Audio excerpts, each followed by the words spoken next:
2015 में सरकार आई थी और 3 साल के अंदर अंदर दिल्ली के सरकारी स्कूलों की तस्वीर बदलने लगी थी।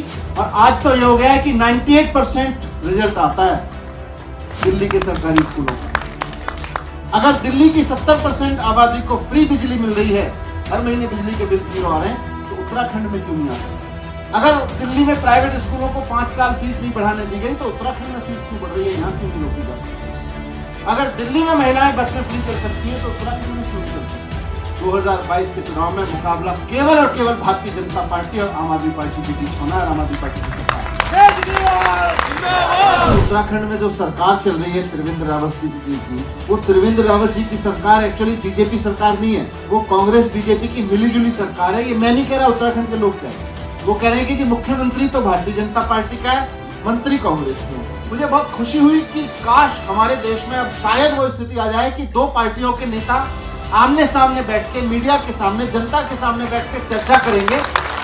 ये लोकतंत्र के लिए बहुत मजबूती का विषय होगा। 2 अलग अलग पार्टियों की सरकारें आमने सामने बैठ के बात करें कि साहब त्रिवेंद्र रावत मॉडल में ये हमने अच्छा किया है, केजरीवाल मॉडल में हमने ये अच्छा किया है, हम भी बताएंगे।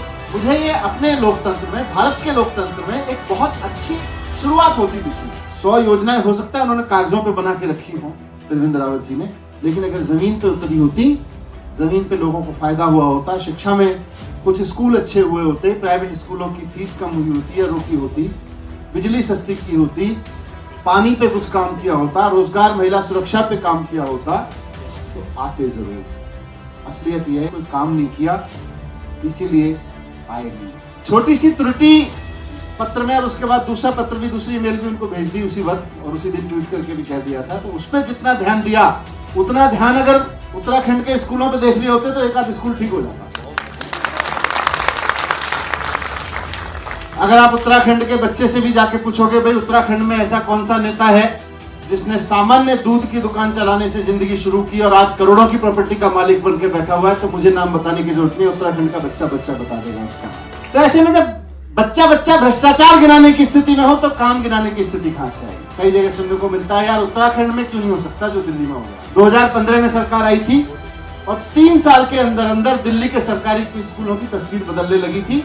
और आज तो ये हो गया है कि 98% रिजल्ट आता है दिल्ली के सरकारी स्कूलों का। आज दिल्ली में सरकारी स्कूल है, उत्तराखंड में एक भी हो तो बताओ जहां से सरकारी स्कूल से पढ़ाई करके बिना कोचिंग के बच्चे IIT में जा रहे हैं, जेई क्रॉस कर रहे हैं, नीट क्रॉस कर रहे हैं।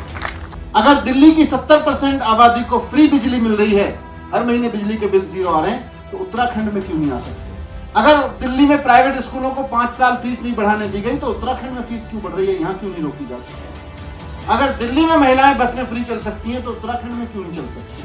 2022 के चुनाव में मुकाबला केवल और केवल भारतीय जनता पार्टी और आम आदमी पार्टी के बीच होना है, और आम आदमी पार्टी की सरकार। तो सब लोग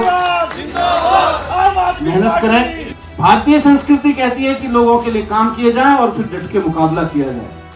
भारतीय जनता पार्टी की संस्कृति कहती है कि चुनौती दी जाए, भाग जाए। मैं फिर से इस उम्मीद में कि हो सकता है उनका मन हो दिल्ली में ही बात करें, मैंने अपनी चिट्ठी में दूसरी रिक्वेस्ट भी की हुई है। 6 तारीख को मैं दिल्ली में उनका इंतजार करूंगा, बताऊंगा कि कैसे 70% जनता को बिजली फ्री कर दी केजरीवाल सरकार ने, केजरीवाल जी। बताऊंगा कि कैसे केजरीवाल जी ने उतने ही संसाधनों में स्कूल बढ़िया कर दिए, सड़कें बढ़िया कर दी। ईमानदार राजनीति कैसे होती है वो बताऊंगा। तो मैं उम्मीद करूंगा कि आज तो नहीं आए, लेकिन हो सकता है 6 तारीख को वो दिल्ली पधारे। मैं ओपन निमंत्रण दे रहा हूं, 6 तारीख को दिल्ली आए, लिख के भी मैंने उनको दिया हुआ है।